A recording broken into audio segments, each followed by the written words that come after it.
Hello folks, welcome to another thrilling episode of Investigators in Cars Drinking Coffee. Here's the coffee, yeah, here it is right here. These cool IIC, Investigators in Cars Drinking Coffee Happy mugs. Wednesday. Happy Wednesday. Hump day. Well, we don't know, they don't know what day it is yet. Well, for us. It's Wednesday. This is going to be broadcast on Thursday. Good to see you, Mark Bernan, President of Complete Legal Investigations in Palm Beach Gardens, Florida, accompanied us also by Vanna White. I'm kidding. Wendy Strom Bernan, licensed private investigator, certified paralegal. And today we are talking about vaccinations. Ooh, ow. Ow, ooh, ow, oh, if you don't like needles. Anyway, all the buzz is about vaccines, and we want to talk to you today about vaccinating your business. Yes, that's a great idea. Yeah, especially after the year that we have been through. It's been, in fact, a full year now since the COVID pandemic, and things are just starting to lighten up a little bit. Some of us have been able to receive at least one or more of the vaccines, but today we want to talk to you about 3 vital doses for your vaccinating your business.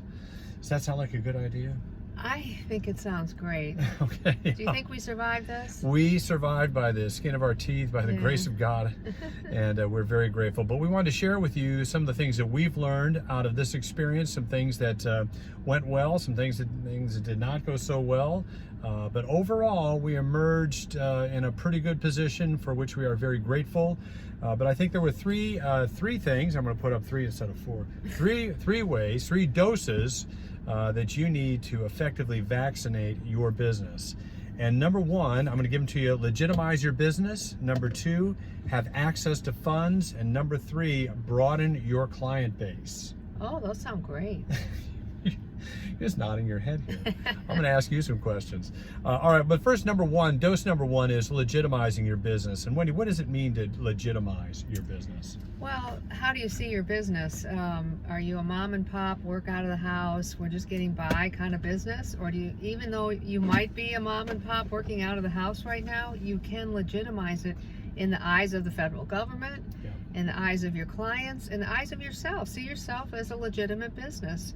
And because we did that, you have certain infrastructure set up in place, you have certain relationships in place that Mark will talk about. So this is a real business. Treat it like one. Yeah, it's a money-making business. It's a revenue generator. It can provide a very substantial lifestyle, particularly if you have your infrastructure in place. And we've done some talks, webinars on infrastructure. We're coming out with some manuals to help you build your infrastructure. So if you're interested, hit us up in the comments below. But legitimizing your business, first of all, means having a payroll service. Right. So what's a payroll service do? Well, for us, we actually use a payroll service that does our payroll. First of all, we're on payroll. Yes. A lot of you that are self-employed, you don't have yourself on a payroll, you're not a legitimate business in the eye of the You're living on government. draws. You're just drawing money from the ATM like it's a candy machine, and you're not paying yourself first. Right, and the government does not see that. They don't look at it kindly. So we hired a payroll service called Paychecks.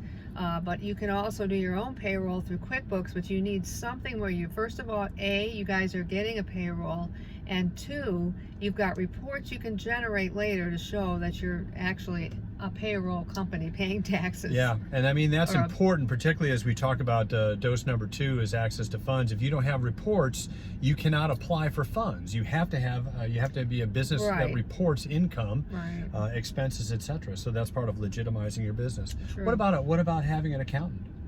Yeah, that's big. I mean, I don't try to do our own taxes. We have a CPA. We have a good relationship with them. We check in with them regularly if we have questions. Look, be an expert at what you're an expert at. Investigations or whatever you're doing, law or whatever that. Don't be an expert on, I'm not an expert on payroll and I'm not a CPA. So I can do, the elementary bookkeeping, but we hire someone to do that for us. Yeah, if you're building a business that's generating, $300,000, $400,000, $500,000 a year upwards in revenue, and you're filing your taxes on TurboTax, you need an accountant. Yeah, and our accountant really has kept us in the loop with all these what do you call it? SBA. COVID loans and everything. COVID loans, yeah, I mean, he's been a lifesaver because he'll shoot us an email. Hey, look, did you know you need to open up a separate account for those PPP funds? And boy, because of that, we got an instant forgiveness. So, count on people like that to steer you in the right direction. Make them part of your team. It's worth the money. Yeah, it is. It seems like a heavy price to pay until you start getting in trouble. You need some information. Then it's worth many, many times more than you pay an expert to do that. All right, dose number 1, legitimize your business. Dose number two, have access to funds. Man, I'm telling you what, if you, how many businesses do we know that went belly up because they did not have access to funds? Even before COVID. Even before COVID, but this simply magnified it. And because we were a legitimate business, because we had good records, payroll records, because we had access to an accountant, we were able to access pretty much everything, all that all that government money. Yeah. We were able to access it. Right. And number 1 on that list was we had a local banker. Yes. We bank with a small local bank, and we just love it. We've been with them since the beginning. Yeah. Mark started with them. And they're not a national chain. They're a strong local bank with several branches, but we had a personal relationship with the loan officers, with several people there who were able to direct us to the right people. We worked personally with a loan officer for our first and second SBA loan and the PPP loan. Yeah. And he really facilitated those documents, the process, and as a result, we were able to access what we needed to sustain our business during a very uncertain time. Right, and not only that, but the other thing, even if it's not COVID or something like that, you have to have access to some kind of cash because, I mean, things happen, and so you need that access, a line of credit or a second mortgage. But we tell everyone you've got to have some cash on hand for those days that things just aren't, flowing in. It's not just a rainy day; it's a flood. Yeah. So and we needed that. Something like a home equity line of credit, which the goal, of course, is to have low interest loans, access to low interest money. We know people who finance their business with credit cards, but that's at 18 to 21%. Yeah. Insanity. But I understand sometimes things have to be done, but man, that is short-term debt with heavy interest. That's not the way to go. Get yourself a line of credit. For a while, we had unsecured line of credit. During the first recession, that sustained us back in the 2000s, late 2000s. Now it's a home equity lines of credit, other things that might be available to you at a fraction of the interest rate. And the interest rate is so low right now, so yeah. I'm telling you. Yeah. The third thing I have on here under access to funds is SBA and government funding. Oh, okay. And boy, that really proved to be. Well, we talked about that. We talked about that already. Yeah. But being able to, if you have the documentation from having a legitimate business, if you have an account, if you have a relationship with a banker at your local bank, you can short-circuit the process or cut the process to getting access to those emergency funds. Definitely. Yes. All right, legitimize your business. Number 1. Dose number 2, access to funds. Dose number 3, broaden your client base. Wow. We found certain markets just dried up, didn't we? Our bread and butter dried up. Yeah. Well, it melted. The first personal injury business that we do, the plaintiff work, went ongoing for months. Yes. And it continued, if not grew, during the pandemic. But the criminal defense court-appointed work dried up. There wasn't much thing going on, no new cases. They weren't even making arrests. So that if you were reliant on a criminal defense component, as we were at one time, it would have been a tough season.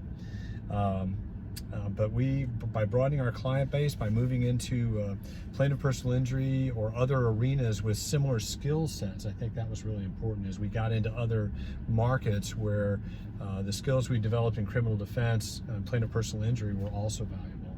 I mean, other things came up too. Towards the end of the year, what started coming up? Family law. Oh my gosh, yeah. People were filing for divorce, custody arrangements. That pent-up demand kind of came to a head, and we picked up a lot of work in that area, which balanced out our when one market declined, the other market seemed to rise up. Right. But we weren't just doing one thing. Right. And so if you always seek new business, and the second thing is be flexible and adapt. We did adapt. But what's a for instance here? What could somebody be doing if you're doing one thing, you might look at something else? Well, I mean, for us, our personal injury really slowed down, which was surprising. But then we picked up some private criminal. We picked up family law. So those things were kind of hot and heavy for a while. So that was one, for instance. I was so relieved that we had expanded and we had clients in those other areas. So it was like whatever was slow, we had something else to make up for it.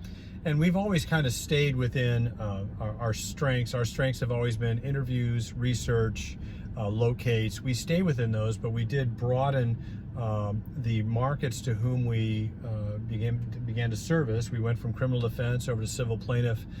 We had some family law in there already. But I think it was important to be able to not just stay in one corner of the market, but to diversify, not too wide where you're everything to everybody, but broaden out those skill sets that if you're doing surveillances and you're just working for insurance companies, you need to start making some friends with some family law attorneys to be doing domestic surveillances. If you're doing just cyber forensics here, you need to move perhaps into electronic countermeasures, something where there's some synergy between the skill set that you can learn and adapt. We've been doing tons of asset searches for some reason. So, everybody needs those. It hasn't just been civil lawyers. It's been family law attorneys that have needed them, corporate attorneys. So, like Mark said, that one skill set we have, we were able to, whenever we had to move it to another area, we were able to do that. So, Required a lot of adapting and being resourceful, particularly at times when we weren't certain what the market was going to do day to day. I remember May, June, July wondering what was going to happen. But because, as I said, because we had diversified our market over time, we were sheltered somewhat to a certain degree from the worst aspects of the pandemic. So anyway, those are 3 vital doses to inoculate and vaccinate your business from, guess what, not just this pandemic. No. But every major event that could come along, come down the pike, you need to be ready. And by doing these things now in advance of the next event, whatever that is, whether it's another pandemic, some serious event nationally or internationally, you need to be prepared so that your business endures. I agree. So that's good. But we are we're just in the process now of finishing up the editing and design of our manuals. That if you're interested in an employee manual, a subcontractor manual, an investigative procedure manual, we should have those on market pretty quick. I'll get a couple of screenshots here of the covers we have for those. We hope to be able to offer those sometime here in the next 2 to 4 weeks. So stay tuned to our next episodes. We'll be announcing those as they become available. Exciting. But in the meantime, have a great week. We will see you next time on Investigators in Cars Drinking Coffee. Thanks for watching.